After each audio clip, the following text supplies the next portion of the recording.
Magandang araw po sa ating lahat. Ako po si Kuya Joseph and you are watching JGA TV.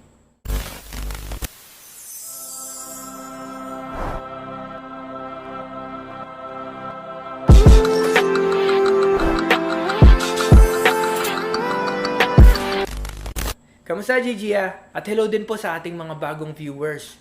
Welcome sa JGA family. Bago po tayo magsimula, ay meron po sana kaming gustong ibigay na ilang tips po para mas ma-experience natin ang ganda ng ating online service. Okay po? Tip number 1. Avoid distractions. Iwasan po muna natin ang gumamit ng Instagram or Twitter or mag-text habang tayo po ay nasa gitna ng ating online Sunday service. Tip number 2. Use your Bibles.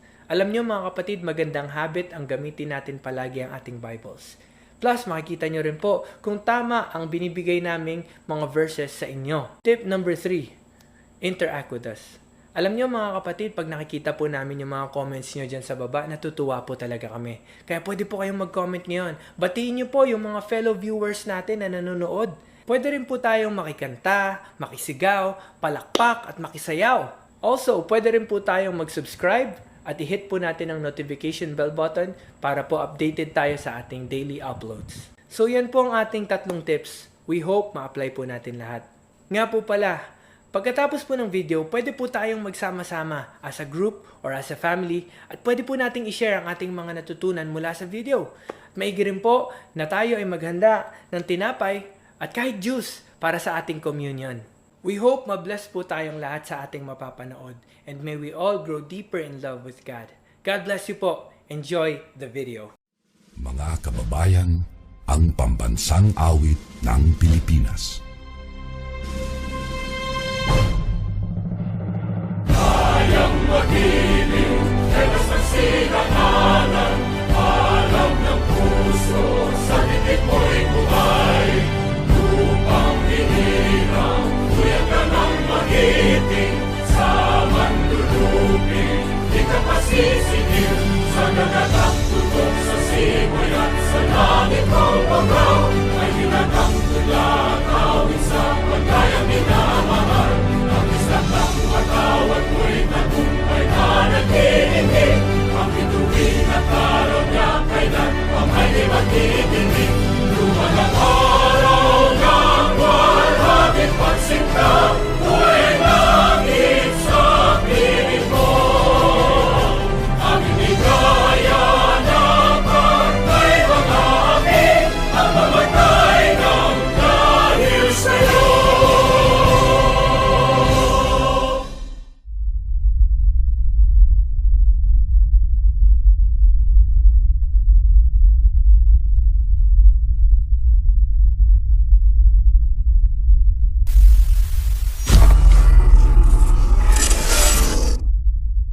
Mga kapatid, tayo po ay manalangin para sa ating bansang Pilipinas. Hallelujah, Lord. Kami po ay lumalapit po sa inyo ng may nagpapakumbabang puso, Panginoon.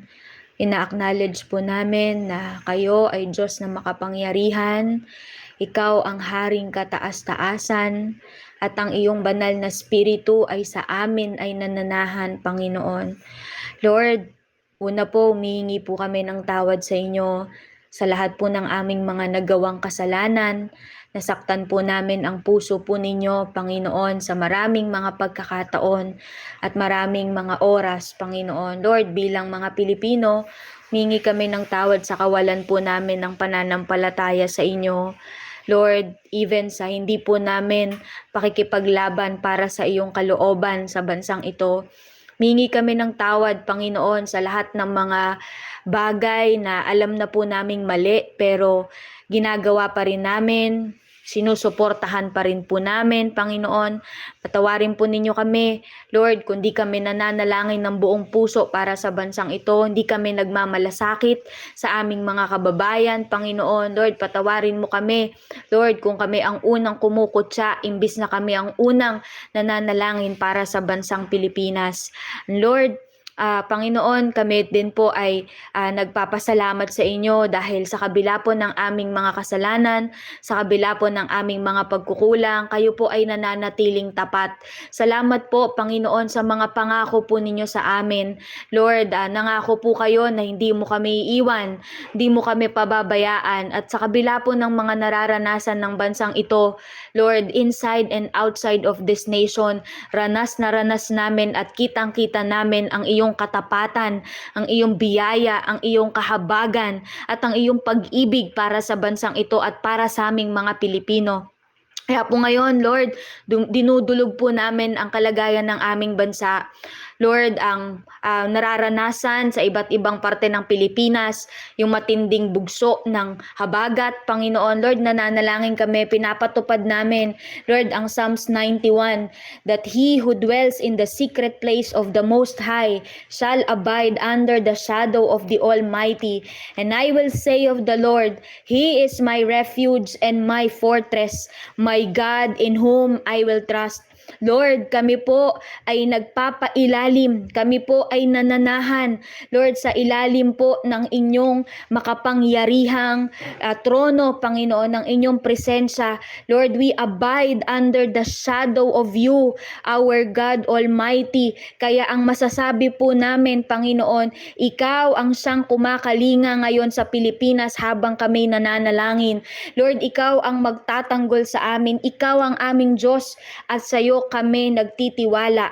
Lord, dumaan man kami sa maraming mga pagsubok na ito, Lord, hindi mo kami pababayaan. And Lord, ngayon, talagang nananalangin kami para sa mga kababayan namin, Lord, na nasasalanta ngayon ng matinding pagbaha, Lord, ng pag-ulan, ng hangin. Lord, we pray for them, keep them safe, Panginoon o God. Lord, humihindi kami sa maraming casualty in the name of Jesus, o God. Lord, maging matalino ang mga Pilipino ngayon that we will respond ng tama, Panginoon, sa mga warnings ng government agencies, Panginoon o God, in Jesus' name. Lord, we pray na ang aming mga tahanan, Lord, ay mananatiling nakatayo, Panginoon. Ganun din ang aming pananampalataya po sa inyo, Panginoon o God. Ikaw ang aming tanggulan, Panginoon. Ikaw ang aming place of safety, and you will protect us from every storm, for even the waves, the wind, the rain, and everything obeys you, Panginoon o God. Lord, kami po ay nagdedeklara ngayon, Lord, na patahimikin at pahinain po ninyo ngayon ang mga hangin, ang habagat at ang anumang bagyo. Lord, kami po ay hindi pumapayag dyan sa parade of storms na yan, Panginoon o God. Lord, spare the Philippines. You are our protector, our defender. We ask of you, Father God, in the name of Jesus, spare us from all of these storms. Lahat po ngayon ng low pressure, tropical depression outside the Philippines, Lord, hindi po ito papasok sa Pilipinas, Panginoon. Kung ito man po ay loobin niyong dumaan, pero hindi po ito makakasalanta sa amin. In the name of Jesus, itong hangin habagat na ito, pahinain po ninyo ito, inuutusan namin itong humina sa pangalan ng Panginoong Hesus. Salamat po, Lord. Hallelujah, you are so good to us. You are faithful. At Lord, Panginoon, ikaw ay mananatiling tapat sa inyong mga salita. Di lang po kami nananalangin para po sa current na situation ng aming bansa, Panginoon o God. Lord, we pray for every Filipino families, Lord, na talagang mabilis kaming makabounce back dito, mabilis kaming makatayo, Panginoon o God. Hallelujah, at magresulta ito sa kaligtasan ng maraming mga pamilya, sa muling pagtawag sa pangalan mo, sa pagkilala sa kapangyarihan mo, in Jesus' name o God. At mahayag din palalo, Panginoon o God, ang mga kakulangan, Lord, sa bansang ito ng aming gobyerno. Pero di kami magagalit, Panginoon o God, kundi mananalangin at mamamagitan kami, Lord. Pinagpapala po namin ang aming government. Lord, alam po ninyo ang mga katiwalian na nangyayari dito. But Lord, we bless them still, O God. Kasi alam po namin that you are in full control. Kung ano man yung nakikita namin ngayon, matagal mo nang nakita yan, Panginoon, O God. And you are the God of justice. And right now, we enforce your justice. Lahat po ng mga, Panginoon, ng guilty sa mga pagnanakaw sa aming kaban, Panginoon, O God. Lord, ikaw ang magpapahuli sa kanila. Ibubunyag mo ang katotohanan, Panginoon, O God. Lord, iba't ibang mga kwento, mga sides ang lumalabas ngayon, Lord, regarding dyan sa flood control issue na yan. But Lord, we declare that justice will prevail and the truth will prevail in Jesus' name. We will not be confused kasi we will discern what is true, Panginoon. At yan ang pinatutupad po namin, O God. Hallelujah. Even sa lahat pa ng concern ng aming bansa. Lord, I also take this opportunity, Lord, to pray, Panginoon, O God, sa darating pong fino-foresee na El Nino, Panginoon, O God. Lord, talagang ihanda po ninyo kami dito, maging tama ang responses po namin, Panginoon, O God. And Lord, pinatutupad namin at pinapanalangin na sa mga panahong ganito na panay-panay ang krisis, ang mga challenges, Lord, ang mga bagyo ng buhay, Panginoon, makikita mo kaming nananalangin, nananampalataya at tumatayo para sa iyong kalooban, Panginoon. Lord, let every family arise. Let every family altar be strengthened and be rebuilt in the name of Jesus. At ang bawat Kristiyano ay mag-a-arise dahil naniniwala kami, Panginoon, that as you fill us with your presence, with your Holy Spirit, Panginoon, magagawa namin na habang humahayo kami, magagawa pa rin po naming mag-disciple, Panginoon. Lord, let everything Panginoon, ay mag-fall into its proper places in order kung paano mo po ito inilalagay, Panginoon, O God, at gustong mapangyari. Lord, after all, Panginoon, kami ay nagtitiwala po sa inyo. Despite and in spite and during and through these situations, Lord, we confess our allegiance to your name. We confess, Panginoon, our faith in you and we trust you. We trust you, our God. Lord, na ang kalooban mo, lahat ng tao ay maligtas. Kalooban mo ay mabuti. So we declare that your mercy and your favor and your love will follow us all the days of our lives. For you are our good shepherd, Panginoon. Be glorified, Lord. This is all we pray. We apply the blood of Jesus to cover every one of us. Ito pong aming panalangin sa pangalan ng aming Panginoong Jesus. Amen, amen, and amen. So, ayan, as usual, bago po tayo mag-worship, gusto ko po i-share sa inyo kung paano po ako nag-overflow sa mga kantang to. So, last Tuesday po, nagkaroon po kami ng cell group nila Pastora po. Sino dito may cell group? Amen! So, alam niyo po, attend kayo ng cell group. Kung dito po, na-encounter niyo na ang Lord, sa cell group po, mas ma-encounter niyo pa ang Lord in a more personal level. Doon po sa cell group po namin, nakakatuwa po yung shinare ni Pastora dahil meron po siyang shinare na basic, pero importante. Malamang matagal nyo nang naririnig to. Bata pa lang tayo. Ano po ba yon? So, una po, tinanong kami ni Pastora, paano mo isi-share yung vision? Paano mo mako-convince yung iba na makikarry sa'yo ng vision? Ano ba yung vision natin? And that is to go and bear fruit and to have our fruit remain. Ano ba yung bear fruit? Yun po yung hahayo tayo para mag-share ng good news ni Jesus. Dahil alam natin na yung good news ni Jesus ang magbe-bring ng salvation at hindi lang salvation in their souls, it will also develop their lives. Kaya ayun po, pero ang una pong umano sa akin, bakit nga ba natin to ginagawa? Kasi totoong may impyerno, kapatid. Sabihin nyo nga, totoo ang impyerno. Totoo ang impyerno, kapatid. Kaya tayo nag-share ng gospel. Pero, totoo po na may mga umiiyak sa ngayon. Merong mga nagre-regret. Pero you know what? Oo, totoo ang impyerno. Pero totoo din ang pag-ibig ng Panginoon. Alam niyo po, ilang beses na tinangka ng kalaban na patayin ng Christianity. Pero dahil pag-ibig ng Diyos ay totoo, hanggang ngayon nandito tayo.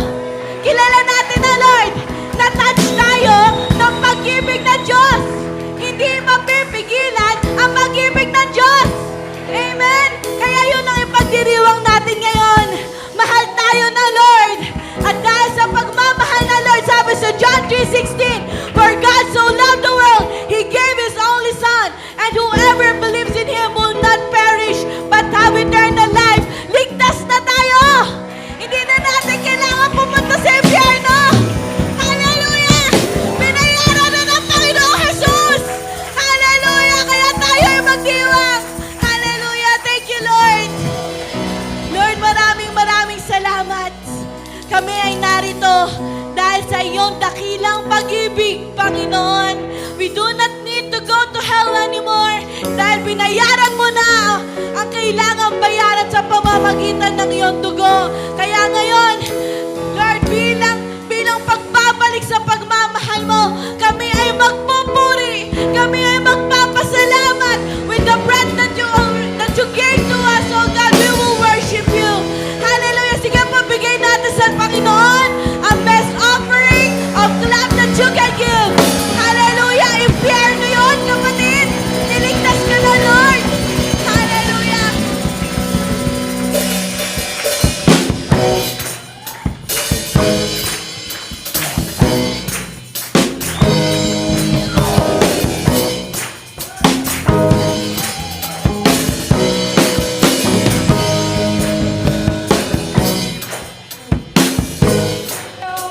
Katanging pangalan mo, O Jesus, ang awiting ito ay para lang sa'yo. Kami narito upang magpuri sa'yo. One more time. Kami magpupuri sa'yo sa tanging pangalan mo. Jesus, ang awiting ito ay para lang sa'yo. Kami narito upang magpuri sa'yo. Purihin ka, purihin ka, purihin ka, Jesus. Iniligtas kami at iyong tinubos. Purihin ka, purihin ka, purihin ka, Jesus. Kailan pa man ikaw ang aming Diyos. One more time, let's say, kami magpupuri. Kami. Yes! Sa tanging pangalan mo lamang, Lord! Ay para lang sa'yo. Kami narito upang magpuri sa'yo. Purihin ka, purihin ka, purihin ka, Jesus. Iniligtas kami at iyong tinubos. Purihin ka, purihin ka, purihin ka, Jesus. Kailan pa man ikaw ang aming Diyos. One more time. Magpupuri sa'yo sa tanging pangalan mo. O Jesus, ang awit nito ay para lang sa'yo. Wala nang iba. Kami narito upang magpuri sa'yo. Purihin ka, purihin ka, purihin ka, Jesus. Iniligtas kami at iyong tinubos.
totoong may kalaban. Totoong merong masama. But you know what? Totoo din na may Diyos na nagmamahal sa atin. Hindi tayo mapapagod dahil alam natin na ang mabuting balita ng Panginoong Jesus ang tutupok sa ginawa ng Diablo sa buhay ng mga mahal natin sa buhay. Hallelujah! Kaya halika na kapatid, sama-sama tayong mag-apoy sa presensya niya. Hallelujah! Maraming salamat, Lord. Halika na, humayo na. Nararamdaman mo ba ang boses na Lord? Bahaya. Tagumpay ng Lord. Halika na, humayo na. Magbigay kalakasan sa presensya niya. May kalakasan sa presensya ko, sabi ng Lord. Halika na. Halika na, anak. Humayo na. Hallelujah. Ipahayag tagumpay niya. Tagumpay na ako, anak. Halika na. Humayo na. Magbigay kalakasan sa presensya niya. Magbigay kalakasan sa presensya niya. Magbigay kalakasan sa presensya niya. Sige, palakpakan natin na Lord. Yes, Lord God. Oh, maraming salamat, Panginoon. Maraming salamat sa iyong pagmamahal, sa iyong tagumpay na ibinigay mo sa amin. Purihin ka, purihin ka, purihin ka. Oh, purihin ka. Purihin ka, Jesus, sa iyong kabutihan. Hallelujah, Lord. Sapagkat noon tayo ay mahihina pa, namatay si Kristo sa takdang panahon para sa mga makasalanan. Mahirap mangyaring ialay nino man ang kanyang buhay alang-alang sa isang taong matuwid. Kahit na maaaring may mga has na gumawa nito alang-alang sa isang taong mabuti. Ang hirap magbigay ng buhay para sa iba. Ngunit ipinadama ng Diyos ang kanyang pag-ibig sa atin nang mamatay si Kristo para sa atin noong tayo'y makasalanan pa. Sa mabuting tao, hirap nang magbigay ng buhay. Paano pa kaya sa makasalanan? Pero ang Panginoon, dahil sa kanyang dakilang pag-ibig sa iyo at sa akin, hindi siya nag-alinlangan. Iniwan niya ang langit, nagkatawang tao, at naranasan ang sakit ng kamatayan, kahit na hindi naman niya kailangan ng mamatay. Maraming salamat, Lord. At dahil sa ginawa ni Kristo, kaya sa pamamagitan ng kanyang dugo, tayo ngayon ay napawalang sala at tiyak na maliligtas tayo sa poot ng Diyos. Panginoon, hindi kami karapat-dapat ng iyong buhay. Ano ba kami kundi mga alikabok Ano ba kami, Lord? Ilang beses ka naming sinaktan araw-araw. Ilang beses ka naming hindi pinansin, hindi kinausap, Panginoon. Hindi kami tapat, Lord. Pero ikaw, dahil sa dakilang pag-ibig, wala ka pa ring alinlangan na ibigay ang buhay mo dahil sa dakilang pag-ibig mo. Dati tayo ay mga kaaway ng Diyos, ngunit tinanggap na niyan tayo bilang mga kaibigan. Actually, anak din. At dahil dito, tiyak na maliligtas tayo sapagkat si Kristo ay buhay. Sige kapatid, alalahanin mo kung ikaw ay na-born again na, ano kaya ikaw ngayon kung wala si Kristo? At sa mga hindi pa po nakakabigay ng buhay nila kay Lord, the door is open. The Lord is asking you, give your life to Him. He wants to be with you. He loves you. He loves you. Thank you, Lord Jesus.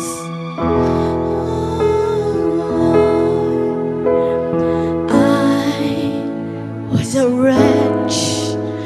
I remember who I was. I was I was running out of time.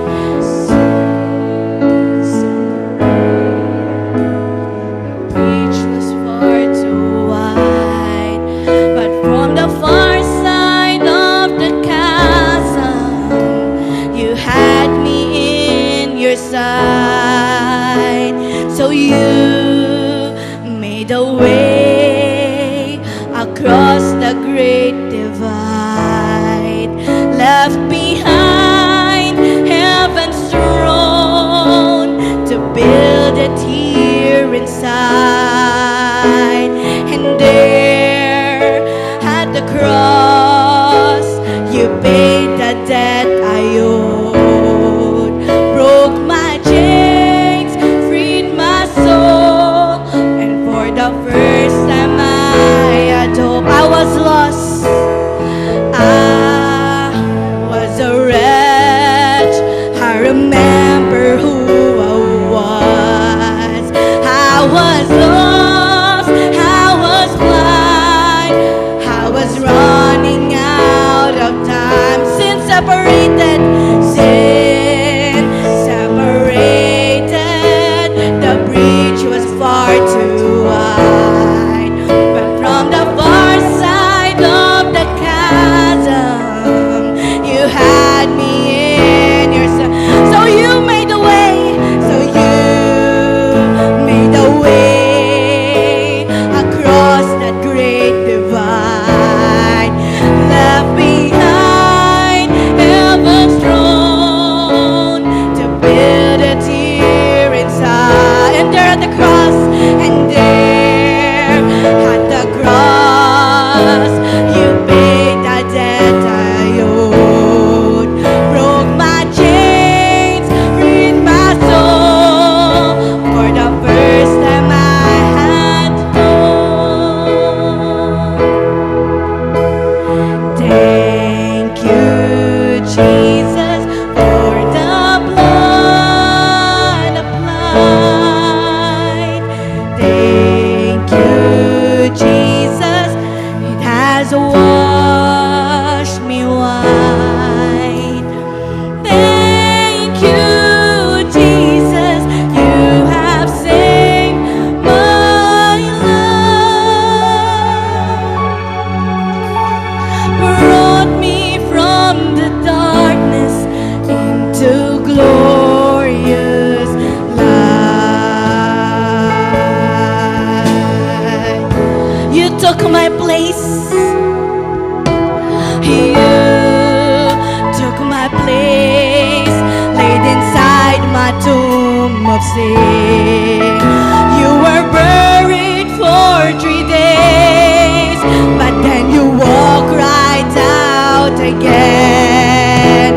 And now that has no sting, and life has no end.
Jesus, salamat sa iyo. Dapat dugo natin yun. Jesus, salamat, ako'y nilinis mo. Hallelujah. Jesus, salamat, buhay ko'y niligtas. Mula sa kadiliman, patungo sa liwanag mo. For the last time, Jesus, salamat sa iyong dugo. Jesus, salamat, ako'y nilinis mo. Jesus, salamat, buhay ko'y niligtas. Mula sa kadiliman, patungo sa liwanag. With just our voices, can we sing this song? Jesus, salamat sa iyong dugo. Jesus, salamat, ako'y nilinis mo. Jesus, salamat, buhay ko'y niligtas. Mula sa kadiliman, patungo sa liwanag mo. Jesus, salamat sa iyong dugo. Jesus, salamat, ako'y nilinis mo. Jesus, salamat, buhay ko'y niligtas. Mula sa kadiliman, patungo sa liwanag mo.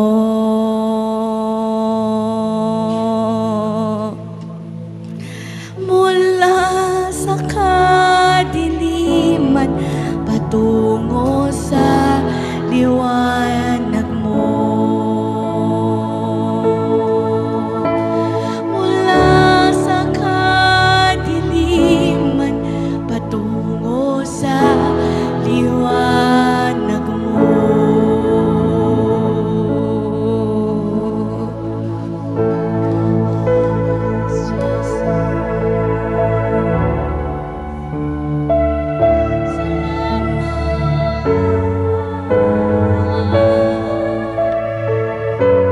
Sige kapatid, pasalamatan natin ang Panginoon.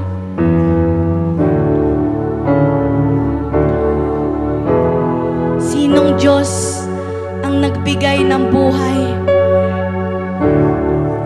para sa mga taong laging siyang sinasaktan, lagi siyang hindi sinusunod? Sinong Diyos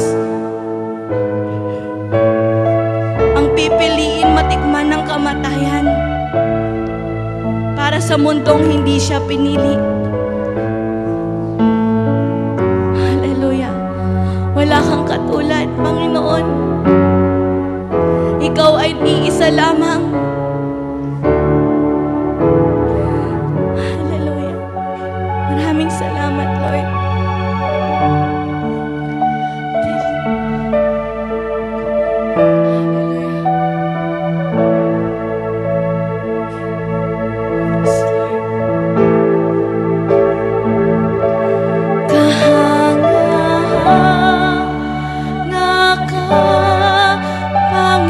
Panginoon,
Yes, Lord, maraming salamat, Lord. Maraming salamat, Panginoon, sa kaligtasan. Lord, na meron kami ngayon, kaya kami nakakasigaw, kaya namin nahaharap ang araw-araw.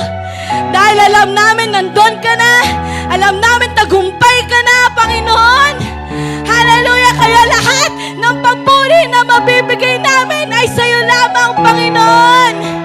Wala nang iba, kundi Jesus. Can we say, Jesus? Can we say, Jesus? Thank you, Lord. Hallelujah. Hallelujah. Purihin ka, purihin ka, purihin ka. Hi, magandang umaga po sa lahat ng mga taga-JGIA. Mapagpalang linggo sa ating lahat. Ako po'y nagpapasalamat sa pagkakataong ito upang makapag-share sa inyo, makapag-encourage about giving. Kung paano po tayo magiging masigla sa pagbibigay sa Panginoon. Amen po. Gaano po ba talaga natin kakilala ang Panginoon when it comes to provision? Ang pagkakilala ko sa Panginoon natin, siya po ay natin nagbibigay ng sagana at sobra-sobra. May mga proof po tayo niyan sa Bible na ginawa ni Jesus nung nandito po siya. Yung pong nagpakain siya ng 5,000 and 4,000 sa Matthew 14:13-21, makikita po na, at sa Matthew 15:29-39. Minultiply niya po yung loaves of bread at saka yung mga small fish. Yung una po niyang pagpakain, yung 5,000, ang sumobra po ay 12 basket. At yung napakain niya po ng 4,000, ang sumobra po ay 7 basket after na mapakain niya po yung 4,000 at 5,000. So, na mapakita sa atin na ang talaga ang ating Panginoon, He provides abundantly at more than enough. Ako po, for me and my family, we have experienced God's goodness in our life and the family's life. God has a really, talaga pong pinagpala ng Panginoon. At hanggang ngayon po ay talagang kami po ay tinutulungan ng Panginoon sa aming buhay. So, ang encouragement ko po sa bawat isa is to hear and obey the words of God. And also, when we give to God, let's not expect something in return. Although it's God's character na talagang ikaw ay kanyang ibe-bless. But because it's part of our worship and love to God and His people. Dahil gusto natin, kaya tayo nagbibigay, dahil gusto natin lumawak pa ang karihaan ng Panginoon at marami pang taong makarinig ng good news. Amen po. So that's our mission. Is kasi gusto ng Panginoon marami makapunta sa heaven. And tayo po ang messenger ng God. Tayo po ang messenger ng God. Sino po ang makapagbibigay ng mabuting balita kundi po yung mga nakarinig po, di po ba? Amen. So, yun po mga kapatid, encourage everyone to hear and obey the word of God. Magpe-pray na po tayo. Tatas natin ang tithes and offering natin. I ask everyone to stand up. At talagang let's bow our head and close our eyes and then we pray to God. Amen. So, Panginoong Ama, as we prepare para ibigay namin ang aming tithes and offering, we come before you with a heart full of faith and gratitude. In-acknowledge po namin na lahat ng mayroon kami ay galing sa iyo. At kami po ay nagbibigay bilang pagsunod at pagsamba sa iyo. And without faith, it is impossible to please you. Tinataas po namin ang aming tithes and offering bilang pagpahayag ng aming pag-ibig at pagtitiwala sa iyong provision. We pray na ito po ay magamit para mapalawak pa ang kaharian mo at tulungan ang mga nangangailangan po. Amen. Lord, as we give, we ask na buksan mo po ang windows of heaven and pour out your blessings upon each and everyone's life. In Jesus' name, Lord, we pray. Amen and amen. Thank you po mga taga-JGIA. May the windows of heaven pour the blessings of God pour upon each and every one of you. Amen. Thank you.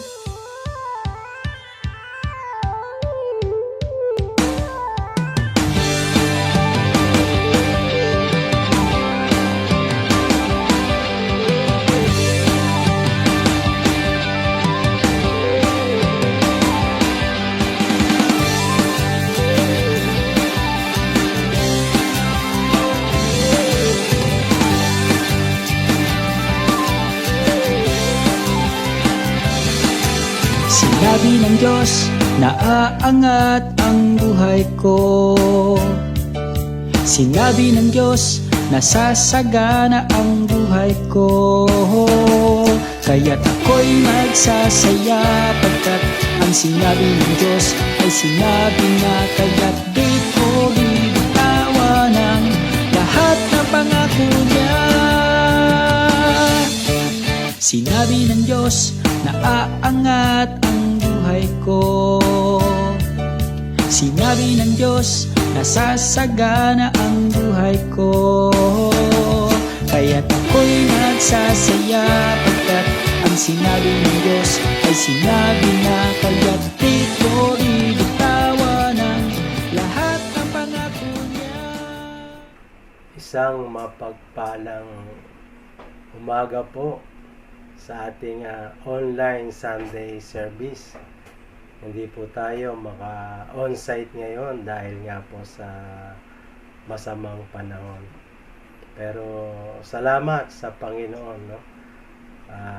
Patuloy pa rin na tayo makakarinig ng salita ng Diyos. Kumusta na kayo dyan? Siguro sa inyo baka may mga tubig na rin, no? So sige po, tayo po ay magsimula na, no? Ang pamagat po ng aking i-share sa umagang ito ay Christ-like Church. Bagamat ito po hindi po ito yung pinaka team, no? Binago ko lang po para mas lalo po na maintindihan po natin. Ito po yung pinaka team niya, no? Fostering collaborative environment in the church. So, ano ba yon sa Tagalog? Yung fostering, pagtataguyod o pagpapalago sa magandang kultura o ugali sa simbahan. Ang collaborative environment naman ay kapaligiran ng pagtutulungan, pagkakaisa, at sama-samang paggawa sa simbahan. Nung binabasa ko po ang pinaka text po, yan po ay nasa Efeso chapter 1 at sinimulan ko po sa verse 1 hanggang 16. Sa akin pong pagme-meditate ay talagang dumating po ako sa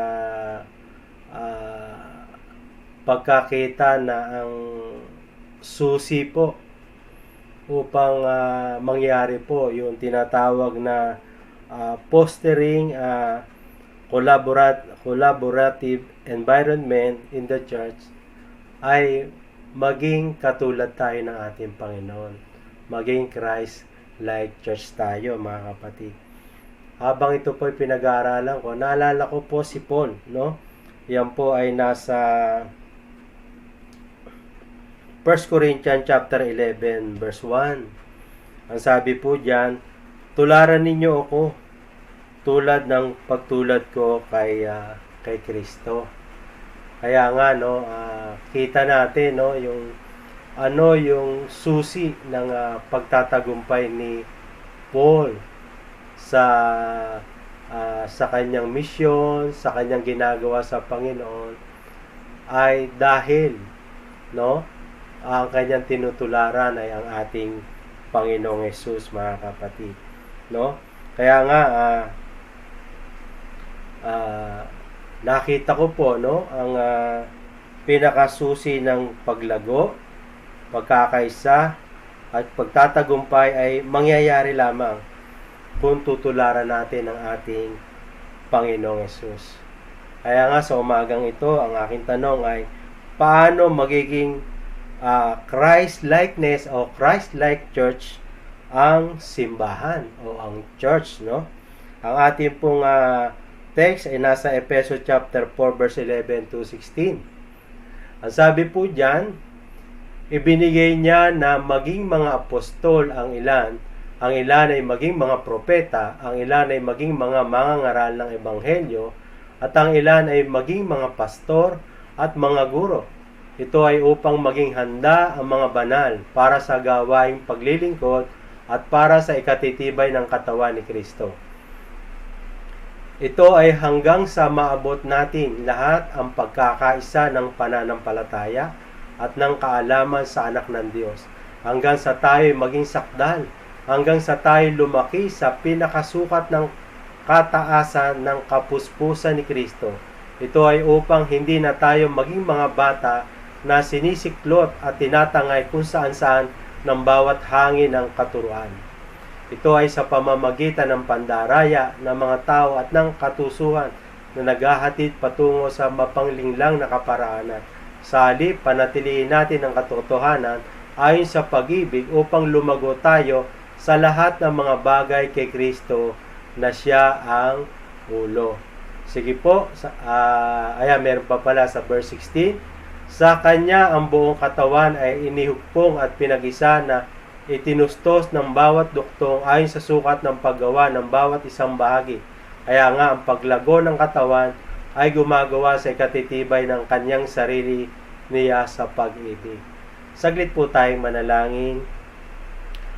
Father God, muli kami ay naghahandog ng pasasalamat sa araw na ito na sa kabila ng masamang panahon, malaya pa rin po kami nakakapakinig ng iyong mga salita. Salamat po sa salita mo. Ang salita mo ay pagpapala sa amin.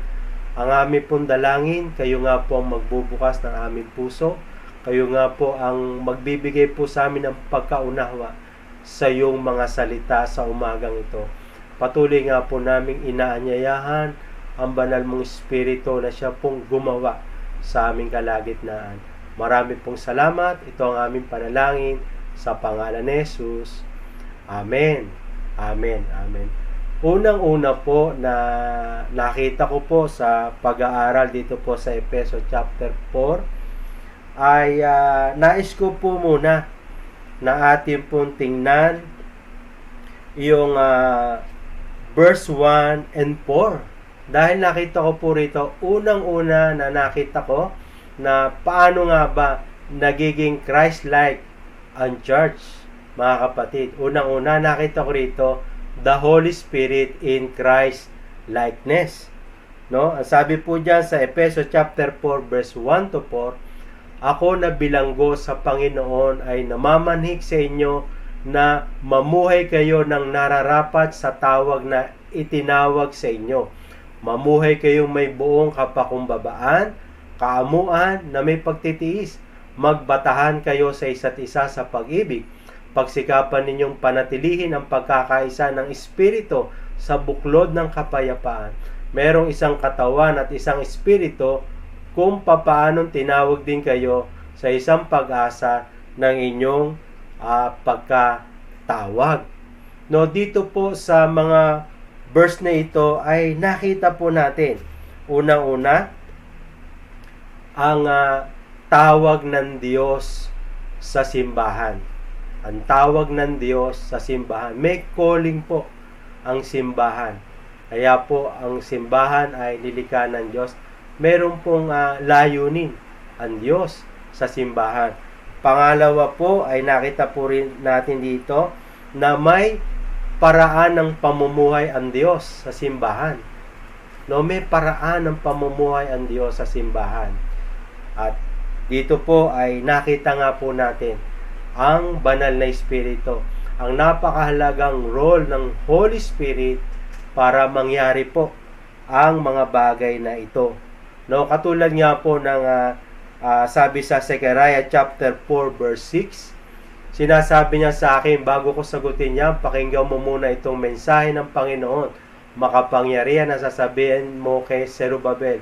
Zerubbabel, matatapos mo ang pagtatayo ng templo hindi sa pamamagitan ng lakas o kakayanan ng tao, kundi sa pamamagitan ng aking Espiritu. So, patuloy po na talagang ito po ay isang napakahalagang paalala na unang-una ang napakahalagang bahagi ng Holy Spirit upang mangyari po yung tinatawag na talagang Christ like sa ating pong simbahan, mga kapatid. At makikita rin po natin yan doon po sa Luke chapter 4 verse 14. Bumalik si Jesus sa Galilea na taglay ang kapangyarihan ng banal na Espiritu. Umalat sa lahat ng lugar doon ang balita tungkol sa Kanya. So, dito pa lang ay makikita na natin, no? Unang-unang ating Panginoong Hesus sa pasimula ng Kanyang ministeryo ay naroroon na po ang Holy Spirit. Ina-acknowledge po ng Panginoong Hesus ang Kanyang pangangailangan sa Holy Spirit, mga kapatid. Kaya makikita po natin dito, no? Ang kahalagaan ng Holy Spirit para po ang church ay maging Christ-likeness, mga kapatid. Pangalawa po, ay nakita po rin natin dito, the process in Christ-likeness, mga kapatid. So, ibig sabihin, ang Diyos ay may sariling pamamaraan para po sa simbahan. Hindi po pwede sa pamamaraan natin. Hindi rin po pwede ang mga idea ng mundo, kundi ang meron po na pamamaraan o proseso ang Diyos para po mangyari ang tinatawag na Christ-likeness sa simbahan, mga kapatid, no? At nakita po natin doon sa Efeso chapter 4 verse 12, start sa 11, ibinigay niya na maging mga apostol ang ilan ay maging propeta, ang ilan ay maging mga mangangaral ng ebanghelyo, at ang ilan ay maging mga pastor at mga guro. So, ano po ang proseso ng Diyos sa simbahan? Ano po ang pamamaraan ng Diyos sa simbahan? Kitang-kita po natin dito, no, na ang Diyos po ay nagbigay ng mga kaloob sa loob ng simbahan, mga kapatid. Nabanggit nga dyan sa verse 11, ang mga kaloob na ito na binigay ng Diyos. So, ano ang dahilan bakit nagbigay ang Diyos ng iba't ibang kaloob? Makikita natin yan sa Efeso chapter 4 verse 12, no? Ang sabi po diyan, ito ay upang maging handa ang mga banal para sa gawaing paglilingkod at para sa ikatitibay ng katawan ni Kristo. So dito po ay kitang-kita po natin, no, ang layunin ng Diyos. Bakit nais niya na idaan sa proseso, mga kapatid, no, ang church.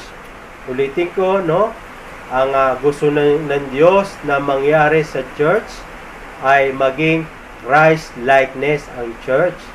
At para maabot natin yung tinatawag na pagkakaisa, sama-sama, paglago, pagbabago, pagtatagumpay. Ang susi po ay unang-una tayo po ay maging katulad, no, ng ating Panginoong Hesus, no? Ulitin ko, ang sabi diyan ay yun nga po, no, ihanda sa paglilingkod ang simbahan.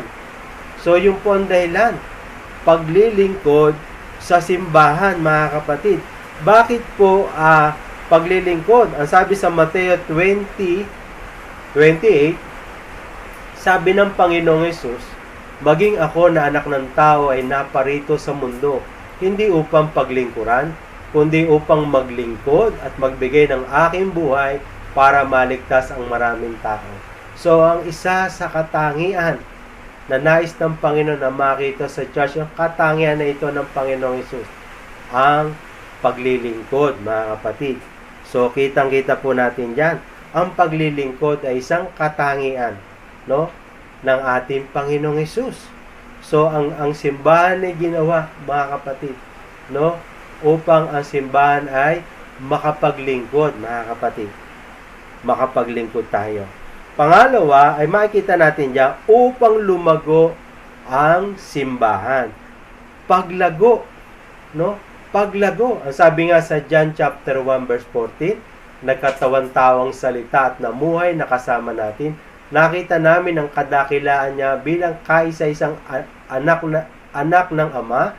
Puspos siya ng biyaya at pawang katotohanan ang mga sinasabi niya. So mga kapatid, no, kitang-kita natin ang ating Panginoong Hesus ay puspos ng biyaya, puspos ng katotohanan, at pwede natin sabihin puspos ng karunungan. Malago ang ating Panginoong Hesus sa katotohanan at sa karunungan. Kaya nga, gusto ng Panginoon, tayo rin na kanyang simbahan ay may tinatawag na lumalagong simbahan o may paglagong simbahan, mga kapatid. No? At nakita rin natin diyan upang maging matatag na simbahan. Upang maging matatag na simbahan. Sabi po sa Filipos chapter 4 verse 13, kaya kong harapin ang kahit anong kalagayan sa pamamagitan ng tulong ni Kristo na nagpapatatag sa akin. So mapansin natin dito, mga kapatid, no? Ang sikreto po talaga ni Paul ay ang kanyang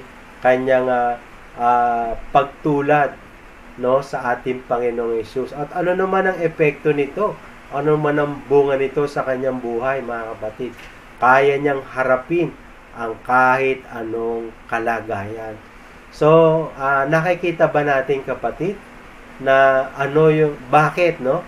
Bakit ito yung ninanais ng Panginoon na maging tayo bilang simbahan, no? Kasi po, mga kapatid, no, minsan pag isipin natin yung tinatawag na Christ likeness, ay siguro may pumapasok sa isipan natin na mahirap yan, mabigat yan, no?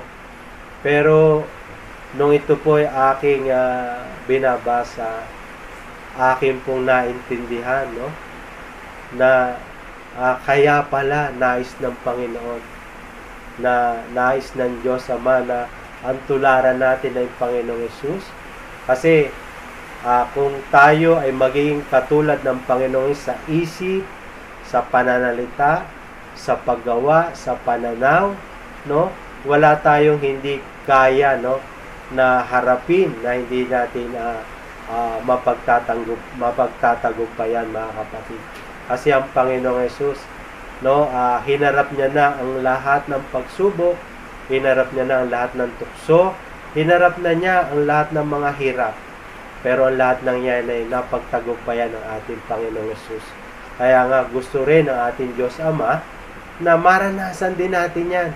Tayo mga simbahan, no, sa kabilangan ng nandito tayo sa ganito nating panahon, ay patuloy na nararanasan din natin ang pagtatagumpay sa lahat ng sitwasyon ng ating buhay, mga kapatid. So, sabi nga dyan sa Filipos 4:13, no, kaya kong harapin ang kahit anong kalagayan sa pamamagitan ng tulong ni Kristo na nagpapatatag sa akin, mga kapatid. Pangatlo po,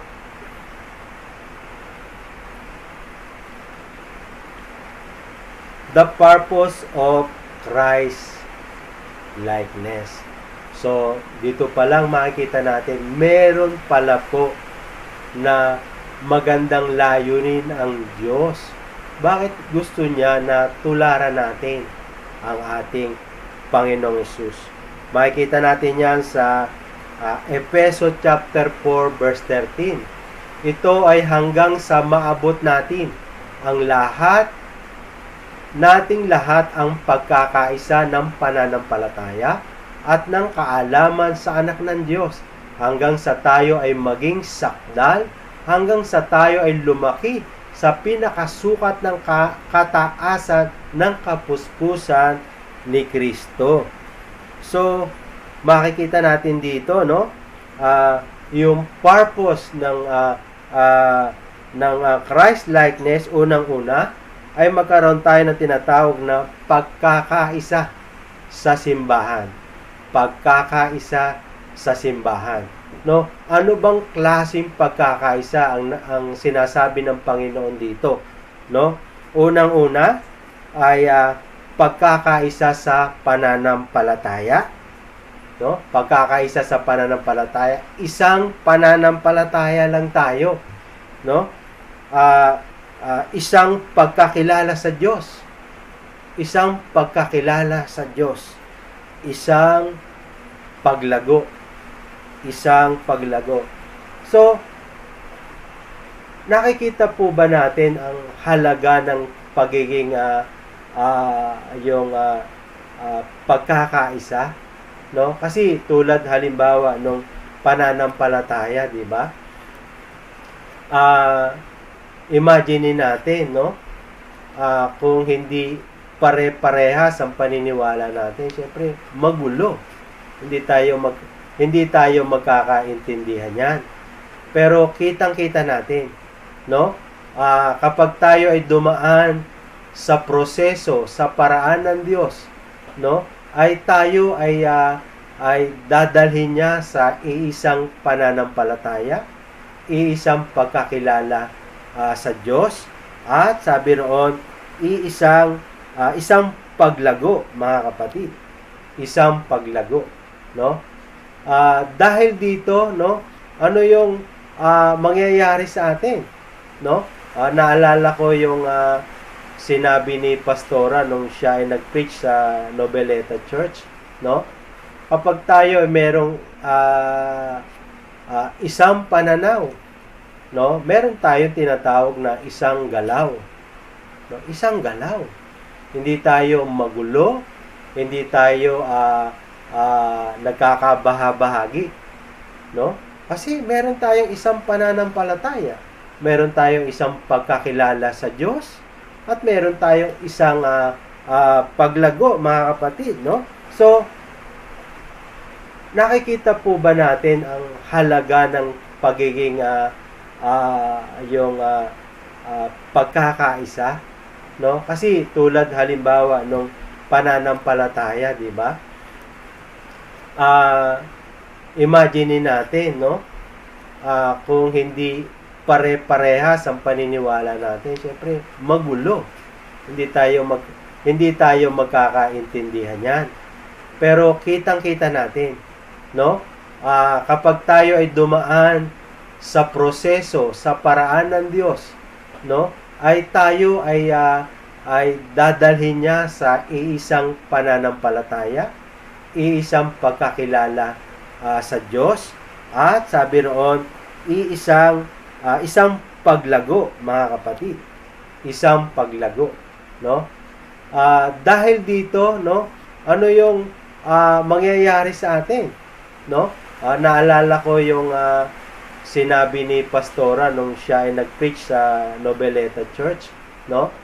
Kapag tayo ay merong isang pananaw, no? Meron tayong tinatawag na isang galaw. No? Isang galaw. Hindi tayo magulo, hindi tayo nagkakabahabahagi, no? Kasi meron tayong isang pananampalataya, meron tayong isang pagkakilala sa Diyos, at meron tayong isang paglago, mga kapatid, no? Kaya nga, kung meron tayong ganitong iisang pananaw, meron tayong iisang galaw, mga kapatid. Mas lalo ko pong naintindihan itong John chapter 10 verse 30. Sabi ng Panginoong Hesus, ako at ang Ama ay iisa. Ako at ang Ama ay iisa. So sa pinakasimpleng salita, mga kapatid, no, ay ang galaw, no, ang galaw ng ating Panginoong Hesus ay katulad din ng galaw ng ating Ama na nasa langit, mga kapatid. Iisa lang ang kanilang galaw, mga kapatid. Iisa ang kanilang ang gusto, iisa ang iniisip nila, no? So kaya napakahalaga na meron tayong tinatawag na pagkakaisa, no? Pagkakaisa sa simbahan, no? Dahil dito ay talagang mararanasan natin yung tinatawag na iisa lang ang gagawin natin, hindi iba-iba, hindi tayo magulo, mga kapatid. Pang-apat, nakita natin dito, no, kanina, no,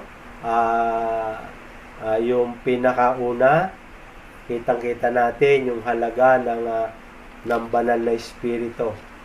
Siya yung gumagawa sa simbahan upang ang simbahan ay maging Christ-likeness, mga kapatid. Pangalawa ay nakita natin, no? Yung tinatawag na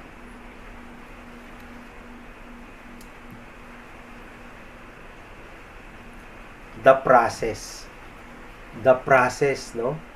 Merong pamamaraan ng Diyos. Hindi natin pwedeng magkaroon tayo ng sariling pamamaraan para maging katulad tayo, kawangis tayo ng ating Panginoong Jesus. Pangatlo, naandyan yung tinatawag na the purpose, no? The purpose in Christ likeness, no? Kitang-kita natin, no, yung napakagandang dahilan na pwedeng mangyari. Gusto ng Diyos na mangyari sa atin. Ulitin ko, isang pananampalataya, isang pagkakilala sa Diyos, at isang paglago, mga kapatid, no? Pang-apat ay the fruit in Christ likeness. So makikita natin kung ito ay mangyayari sa atin, ito ay magdadala ng magagandang bunga sa simbahan.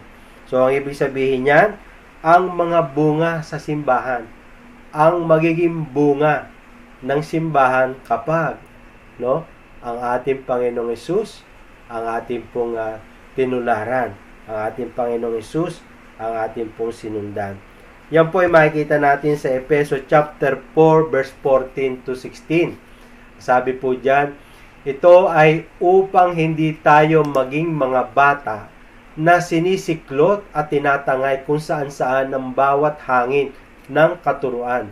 Ito ay sa pamamagitan ng pandaraya ng mga tao at ng katusuhan na naghahatid patungo sa mapanglinglang na kaparaanan. Sa halip, panatilihin natin ang katotohanan ayon sa pag-ibig upang lumago tayo sa lahat ng mga bagay kay Kristo na siyang ulo, no? At dito po ay makikita natin, mga kapatid, no, yung mga magagandang bunga. Unang-una, ang akin pong nakita diyan, yung tinatawag na espiritual na paglago, no? Espiritual na paglago, mga kapatid. So ibig sabihin yung maturity ng simbahan, mga kapatid, no? Kasi nakita natin doon, hindi na tayo magiging katulad ng bata, no? O narinig natin yung baby Christian, pero matagal na sa Panginoon, pero baby Christian pa rin, no? Ay hindi 'yon ang kalooban ng Panginoon. Kalooban ng Panginoon na tayo ay nagpapatuloy sa paglago. Pangalawa na nakita natin yan, pananatili sa katotohanan ng may pag-ibig, mga kapatid, no? Tayo bilang isang simbahan, tayo ay mananatili sa isang simbahan, mga kapatid. Hindi tayo tinatawag na magpapalipat-lipat ng simbahan, no? Kasi naturuan tayo ng isang pananampalataya, naturuan tayo ng isang pagkakilala sa Diyos. Kaya nga, dahil doon tayo po ay tatayo, mananatili tayo sa katotohanan, no, sa ating pong simbahan. At hindi lang po tayo mananatili sa katotohanan na parang obligasyon, kundi ito ay mananatili tayo dito dahil may pag-ibig tayo. Susunod tayo sa katotohanan dahil may pag-ibig tayo sa Diyos. Intindi natin ang katotohanan, mga kapatid. Pangatlo, nakita rin natin yan na tayo ay magiging katulad ni Jesus. Tayo ay magiging katulad ni Jesus, no? Ito yung magiging napakagandang bunga, mga kapatid. Di ba? Sabi nga, kung sino ang lagi mong kasama, yun yung parang nagiging kamukha mo, no? Kung sino yung lagi mong kasama, nagiging katulad ka, no? So, dahil nga si Jesus ang ating sinusundan, tinutularan, magiging katulad tayo ng ating Panginoong Jesus. Pang-apat, si Jesus ang Panginoon. Si Jesus ang Panginoon. Sabi doon, si Jesus ang ulo. So mga kapatid, talagang magkakaroon tayo na tinatawag na pagkakaisa. Kasi iisa lang ang kinikilala nating Panginoon sa simbahan.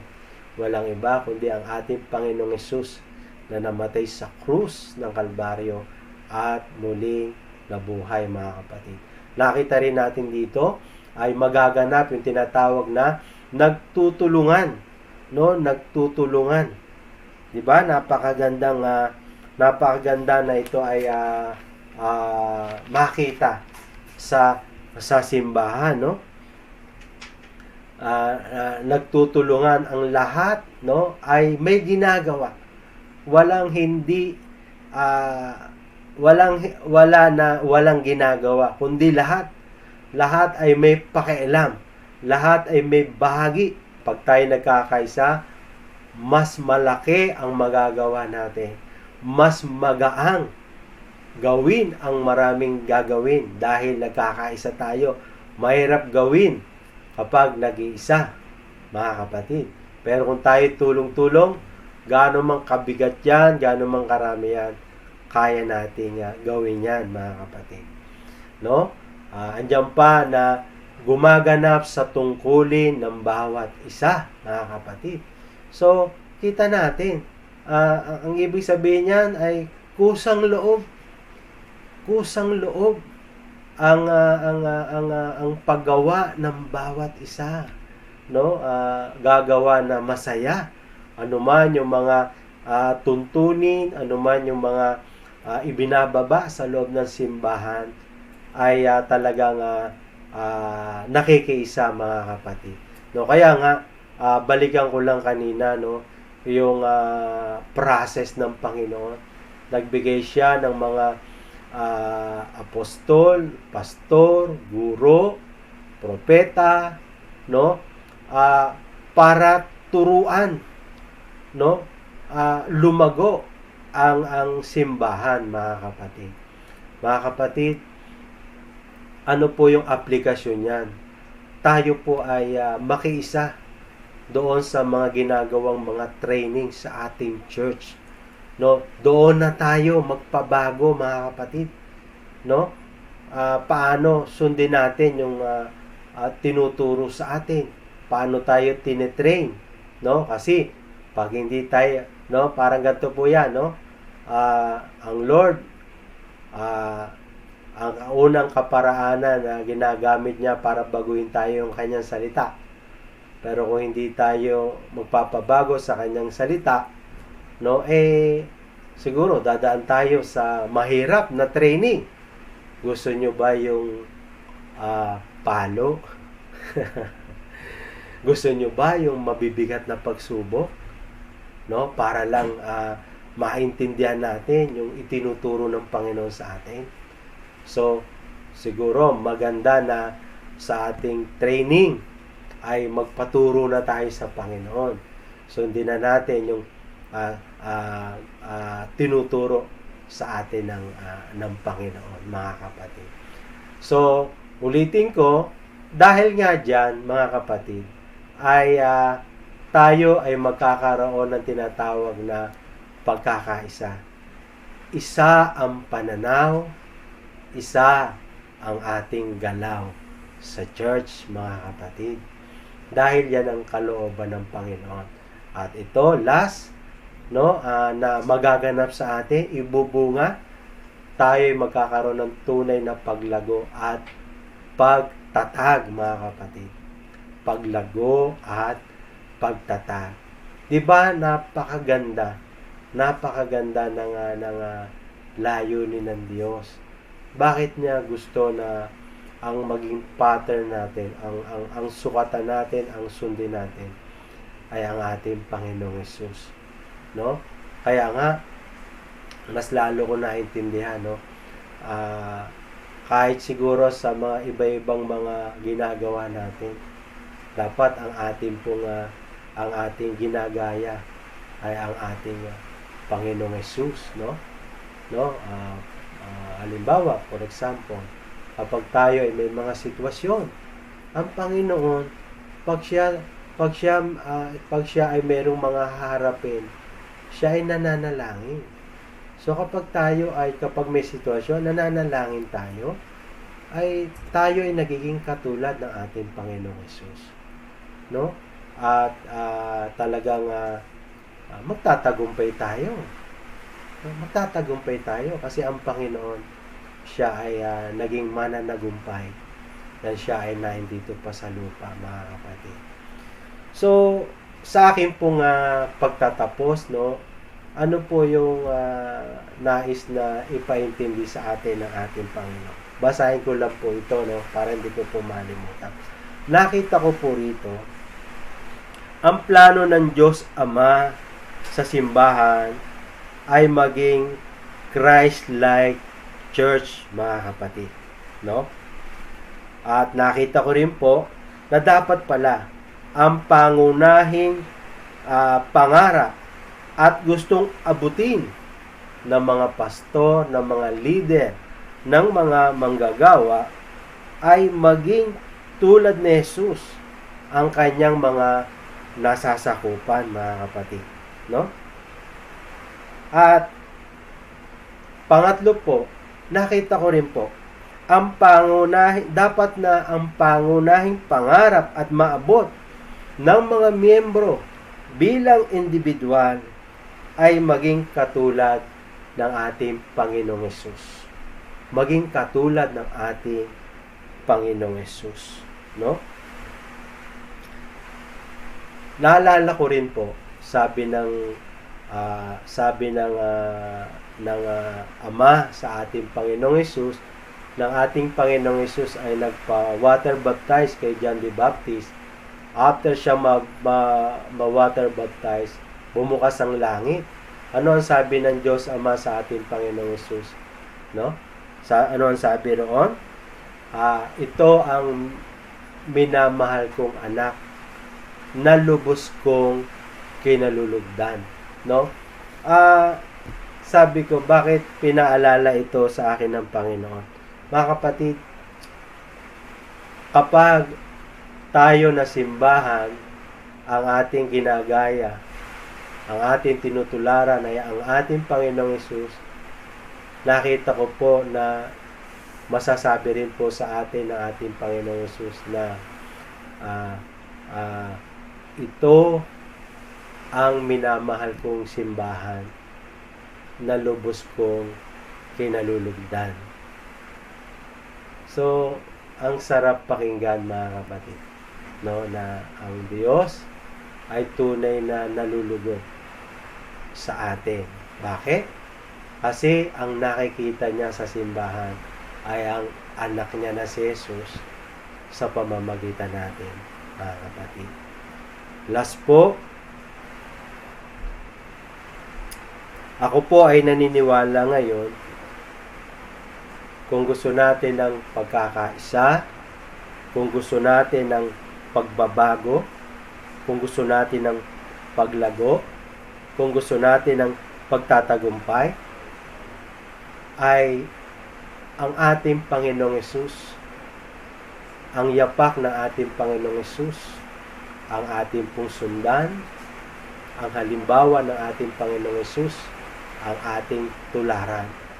Mga kapatid, ako po ay naniniwala sa lahat ng aspeto ng ating buhay, kung ang ating magiging respond sa lahat ng sitwasyon ng ating buhay ay katulad ng respond ng ating Panginoong Hesus nang nabubuhay siya dito sa lupa.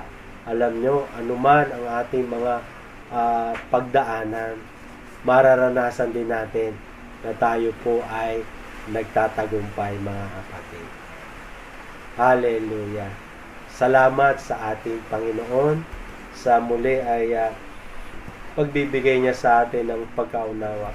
Gaano kahalaga na ang church ay maging Christ-like church po.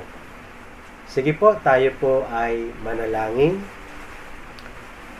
Father God, muli po kaming lumalapit sa inyo sa pangalan ng Panginoong Hesus.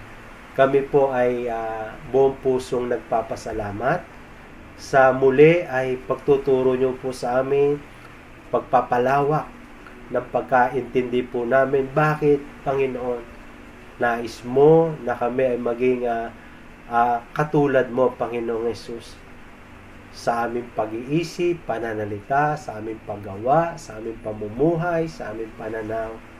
Ito po ay magdadala ng maraming magagandang bunga sa aming buhay, Panginoon. At higit sa lahat, dito po kayo napaparangalan. Dito po kayo nalulugod, Panginoon. Salamat po, Diyos. Salamat. Kaya po, Lord, ang amin pong dalangin na ito nga po ay maganap, ito nga po ay matatag sa aming mga buhay, Panginoon. Salamat po sa umagang ito.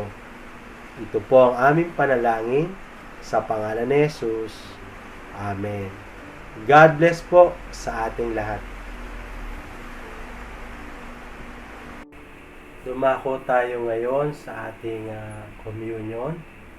Ang ating pong text ay nasa 1 Corinto chapter 11 verse 1. Ang sabi po rito, kaya nga, tularan ninyo ako gaya ng pagtulad ko kay Kristo.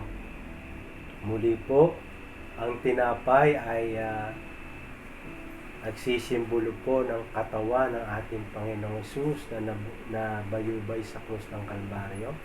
Ang saro po ay nagsisimbolo ng dugo ng ating Panginoong Hesus na nabuhos sa krus ng Kalbaryo. Ito po ay nagpapaalala kung gaano po tayo kamahal ng Diyos.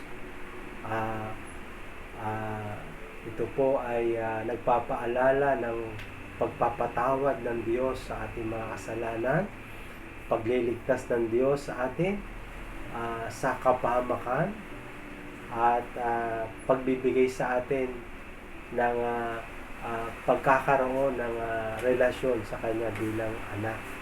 At ito ay nagpapaalala rin, no? Tayo po ay dating makasalanan, pinatawad, at matapos tayong patawarin, ano yung nais ng Panginoon na maging bagong buhay natin. Ito nga po, katulad po ni Paul, si Paul ay dati siya ay kaaway ng ating Panginoong Hesus, pero dahil sa Panginoong Hesus, nagpakilala ang Panginoong Hesus sa kanya, siya po ay namuhay sa isang bagong buhay. Buhay na ang kanyang tinutularan ay ang buhay ng ating Panginoong Hesus. Tayo rin, mga kapatid, no, ito yung nagpapaalala na tayo rin dapat ay namumuhay sa isang bagong pamumuhay, buhay na ang halimbawa ay ang ating Panginoong Hesus, mga kapatid. Sige po, tayo po ngayon ay manalangin. Father God, salamat po sa communion na ito po ay muli ay nagpapaalala sa amin ng napakadakila mong pag-ibig sa amin na makasalanan, pero pinatawad mo, Diyos, sa amin na dahil sa kasalanan ay pupunta sa wala hanggang kapamakan, ay iniligtas mo, Panginoon. Kami na dating kaaway, ngayon ay ginawa mong anak. Maraming pong salamat, Panginoon. At salamat din po na pinapaalala mo rin po sa amin na ang communion ay nagpapaalala na kami dapat ay mamuhay sa isang bagong pamumuhay. Ang communion ay nagpapaalala na dapat ang buhay namin ay tularan namin kung paano namuhay ang Panginoong Hesus dito sa lupa. Kung paano ginaya ni Pablo ang kanyang pamumuhay dito sa lupa. At Panginoon, ang aming dalangin, patuloy din po na maranasan, dumaloy po sa amin, O God, ang lahat ng benepisyo, O Diyos, ng ginawa mo sa krus ng Kalbaryo. Maraming pong salamat. Ito ang aming panalangin sa pangalan ni Jesus. Amen. Kainin po natin ang tinapay.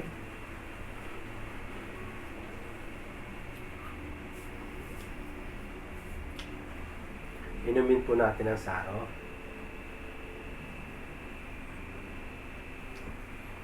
Sumatin po lahat ang masaganang biyaya, pagpapala, kapayapaan, at pakikiisa ng banal na Espiritu sa ngalan ng Ama, ng Anak at ang Espiritu Santo. Ang lahat ay magsabi ng Amen. Amen. Amen. Sige po. Praise God. Hallelujah. Tumayo na po tayong lahat. At tanggapin ninyo po ang benediction. Praise the Lord. Taas po natin ating mga kamay sa Panginoon. Tanggapin ninyo ang pag-ibig ng Ama. Ang biyaya na kay Jesus. At ang pakikisama sa atin ng Banal na Espiritu. Panginoon, marami pong salamat. Salamat po sa panibagong linggo ng aming buhay. Marami pong salamat, Lord, sa pagtatagumpay na ibinibigay niyo sa amin ngayon pa lang. Thank you, Lord, for all of these things. In Jesus' name we pray. Amen and amen. God bless you. Shalom, Maranatha.